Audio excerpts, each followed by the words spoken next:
Bienvenue à notre 4e semaine d'études. Il s'agit cette fois du sanctuaire et ses significations. La question la plus importante est la suivante. Pourquoi Dieu voulait-il que son sanctuaire soit sur la terre? Or, au Sinaï, quand Dieu se révéla à son peuple, il lui donna deux signes importants, deux symboles centraux sur le chemin. Pour l'un, c'est la loi de Dieu dans laquelle il révèle la volonté céleste pour le peuple qui devait la faire sur la terre. Et pour l'autre, le sanctuaire, c'est la présence de Dieu. Déjà un premier point.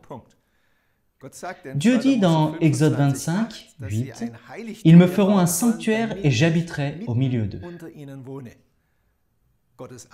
Ainsi, le but de Dieu est qu'il puisse, comme roi et nomade, accompagner son peuple dans la nuée et vivre au milieu d'eux. Le Sinaï est une expérience si centrale pour Israël que Dieu voulait aussi étendre cette expérience. Le sanctuaire a alors été construit selon la déclaration de Dieu. Et ainsi on a l'impression que c'est une image en miniature du Sinaï. Nous avons notamment dans le sanctuaire 3 zones saintes. Le parvis, où chaque Israélite pouvait aller, puis la première pièce où seuls les prêtres pouvaient entrer, et puis bien sûr encore, le lieu très saint où le souverain sacrificateur devait entrer une fois par an dans une nuée de fumée. Il en était de même au Sinaï.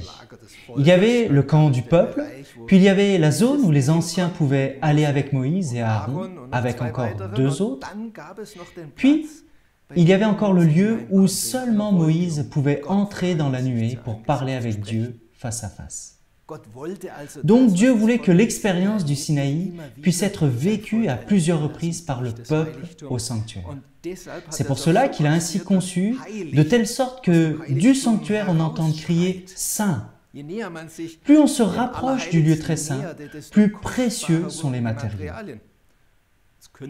Maintenant, on pourrait examiner davantage, mais je voudrais seulement souligner 2 choses.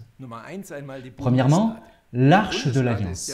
L'Arche de l'Alliance est en effet une sorte de boîte en bois d'acacia recouvert d'or, dans laquelle on y mit la loi. Sur cette boîte a été placé un couvercle, qui est aussi appelé propitiatoire. Propitiatoire, pourquoi? Parce qu'une fois par an, le souverain sacrificateur aspergeait de sang ce couvercle, afin de faire l'expiation du sanctuaire pour l'ensemble du peuple. Au-dessus du propitiatoire se révélait alors la gloire de Dieu. L'idée est donc assez claire, que la grâce de Dieu, à travers le propitiatoire, et la loi à travers les 10 commandements qui se trouvent à l'intérieur, sont liés entre eux. Ce n'est pas étonnant. Alors que Paul, qui nous parle de la loi, qui nous condamne dans Romains 3, nous dit au verset 25 que Christ est notre moyen d'expiation. Donc littéralement, il est notre propitiatoire. Jésus est celui qui nous a apporté la grâce. Et c'est aussi la raison pour laquelle nous pouvons vivre avec un Dieu saint en tant que peuple pécheur.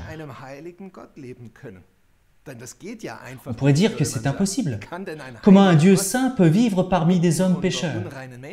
Et Dieu a fait en sorte que cela fonctionne en mettant en place un système sacrificiel et a placé un service de sacrificateur. Par les sacrifices, entre autres, les péchés étaient pardonnés. Nous verrons cela la semaine prochaine. Les services des sacrificateurs assuraient que ces sacrifices étaient correctement exécutés et que tous ces péchés-là étaient mis en présence de Dieu. Nous verrons cela avec plus de détails dans les prochaines semaines. Bien sûr, il est intéressant de voir que Dieu décrit dans de nombreux chapitres du livre de l'Exode comment le sanctuaire devait être fait. Et en même temps, il est décrit dans d'autres chapitres comment les Israélites l'ont fait selon les ordonnances de Dieu. Il n'y a donc là pas de si et ni de mais. Si nous lisons ceci, on constate cependant que ce n'est pas si facile de faire ces ustensiles. Il semble que Dieu donne plus d'importance sur les fonctions de ces ustensiles que sur leur forme. Pour nous, en tant que lecteurs, le sanctuaire a également beaucoup à faire avec les fonctions qui imitent ce qui se passe dans le sanctuaire céleste. Ce sanctuaire, sur la terre, était comme le sanctuaire céleste, le centre de la vie. Que ce soit à propos de choses sociales, quand on célébrait les fêtes, on allait au sanctuaire. Que ce soit pour les sacrifices, on allait au sanctuaire. Nous le voyons, par exemple, lorsque le roi Salomon prie à la consécration du temple. C'est une prière dans laquelle il énumère les différentes situations qui viennent de différents horizons de la vie. Et dit que si c'est le cas, alors ils peuvent venir au temple et prier, et Dieu, dans sa demeure céleste, vous entendra. L'idée que le sanctuaire est là pour toutes les choses pratiques, pour y aller pour le jugement, pour rendre la justice, pour savoir la volonté de Dieu, nous la trouvons aussi dans les psaumes. Les psalmistes sont convaincus qu'il y a un roi céleste qui agit dans un véritable sanctuaire. Alors que David, dans le psaume 27, souhaite ardemment ne contempler que Dieu dans le sanctuaire.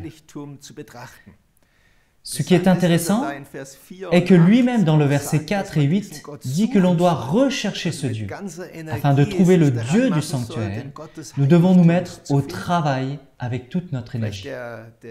Le psaume 73 nous montre très clairement que le sanctuaire nous donne aussi un avenir de paix dans le futur. Quand Asaph, désespéré, lorsque tout autour de lui, le monde entier s'écroule et que tout cela est injuste, il se pose alors la question « Pourquoi ?» Et là, il en vient au sanctuaire. Lorsqu'il va dans le sanctuaire, il voit tout à coup la fin des méchants et note qu'il est du bon côté. Donc, il doit y avoir quelque chose dans le sanctuaire qui nous donne une sécurité et un futur quant à la perception de la fin. Je souhaite à tous que l'on découvre cette sécurité et le futur que nous transmet le sanctuaire. Nous en verrons plus à ce sujet dans les prochaines semaines.